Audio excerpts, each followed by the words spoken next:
కానీ ప్రజాప్రభుత్వం అధికారంలోకి వచ్చినాక కాంగ్రెస్ ప్రభుత్వం తక్కువ ఖర్చుతోటి ఎక్కువ ఆయకట్టు ఎక్కడైతే ఇవ్వగలుగుతామో అట్లాంటి ప్రాజెక్టులకే ప్రాధాన్యత ఇవ్వడం జరుగుతుంది. అంతేగాని లక్షల కోట్ల ప్రాజెక్టులనే మేడిగడ్డ లాంటి మేడిపండు లాంటి ప్రాజెక్టులకే కాదు, తక్కువ ఖర్చుతోటి ఎక్కువ ఆయకట్టు వచ్చే ప్రాజెక్టులకి ప్రియారిటీ ఇస్తుంది ప్రజాప్రభుత్వం. దానికి నిదర్శనం ఈ దేవాదులనే.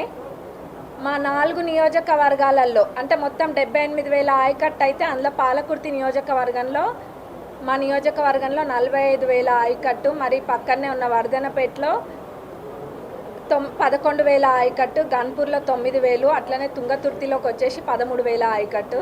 మొదటి నుంచి కూడా మేమందరము దీన్ని ఎట్లనైనా ముందుకు తీసుకెళ్ళాలి, ఆర్య అనేది క్లియర్ చేయాలని అందరం కూడా అడగడం జరిగింది మన గౌరవ ముఖ్యమంత్రి గారిని, అట్లనే ఇరిగేషన్ మినిస్టర్ గారిని కూడా. వాళ్ళు కూడా దీన్ని ప్రియారిటీలో పెట్టి ఇది ఖచ్చితంగా రైతులకి మేలు చేకూరుతుంది అని చెప్పి దీన్ని ప్రియారిటీలో పెట్టి నిన్న క్యాబినెట్లో ఆమోదించడం జరిగింది. దీనికి మొత్తం మా